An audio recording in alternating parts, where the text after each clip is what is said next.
اهلا بيكم، انا محمد يوسف وده تصميم على السريع. تصميم النهارده عن مشروب اسبريسو باتيس. دخلنا على الفوتوشوب ودخلنا جبنا الماس بتاعنا 2000 في 1500، جبنا شكل السكوير دوت، وبعد كده عملنا له طبقه تانية تحت منه عملناها زي شادوري. عملنا شكل المربع ده وخدناه، وبعد كده عملناه زي شادو يعني له.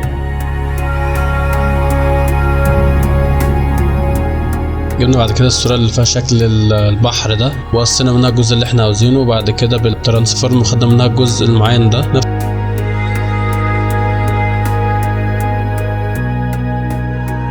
نفس الكلام برضو جبنا صورة تانية فيها شكل سمكة قرش، وبعد كده حاولنا نظبطها يعني وظبطنا الالوان بتاعتها، وقصينا الحاجات اللي هي في الجنب وعملنا لها مثلا بالبرش وقصيناها عشان تبان انها كلها مية واحدة.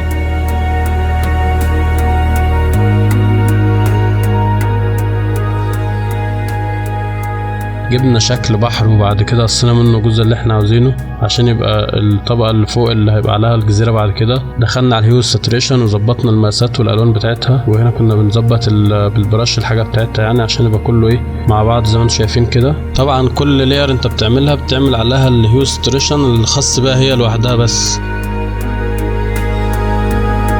جينا هنا حاولنا نجيب شكل جزيرتين بس ما ظبطش، فجبنا جزيره واحده وظبطنا المقاسات بتاعتها يعني، وقصينا شكل الموج الهادي اللي في الاول دوت او الميه ديت عشان نظبطها مع بعضيها يعني.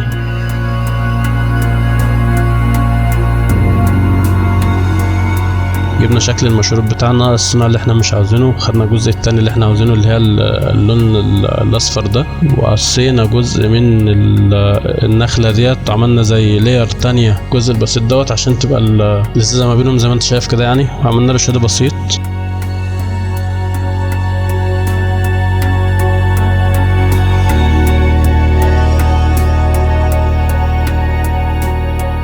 وخدنا كمان طبقة تانية خدنا بعد كده كمان طبقة تانية من الحاجة الساعة ديت، وحاولنا احنا نعملها شادو بس بدينا اليمة التانية ايوه كده، وعملنا له طبعا بلند مود. جبنا شكل اللوجو وظبطناه، وخدنا معانا بي ان جي كانوا متفرغ.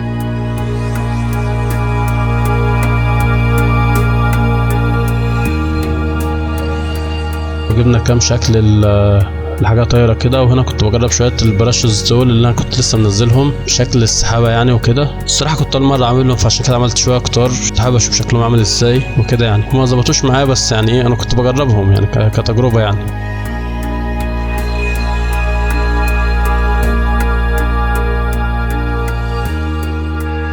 جبت شكل عصافير وعملت منهم طبقة تانية، طبقة قدام وطبقة ورا. الطبقة اللي قدام عملت لها كليبنج ماسك، عكست الماسك بتاعها يعني، وقمت بعد كده ظهرت منهم اللي عاوز اظهره وخفت الباقي، وانا قلت اخف شوية السحابة الكتار دول واقللهم بواحدة او اتنين.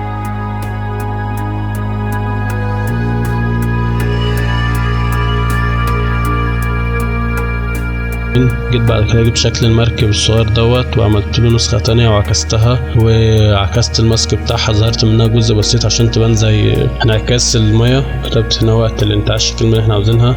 هو كده بص تقريبا التصميم خلص، بس بعد ما انا خلصته حسيت ان هو مش ظابط مع بعضه، فبعد ما كنت طلعت من البرنامج للاسف يعني وطلعت من التسجيل يعني بتاع الشاشة، قمت شايل الكلام ده كله خالص ورجعت اظبط تاني فيه من جديد، وهوريهولك دلوقتي بعد ما خلص يعني. دوت انا ثبته على شكل وبعد كده رحت عملت الشكل التاني. طيب عامة لو وصلت لحد الاخر احب اعرفك بيا، انا محمد يوسف مصمم جرافيك من مصر. لو حابب تشوف فيديوهات اكتر تابعنا عشان يوصلك كل جديد. ممكن تسيب رايك في التعليق وتشوف التصميم بتاعنا لحد الاخر. يلا سلام يا صاحبي.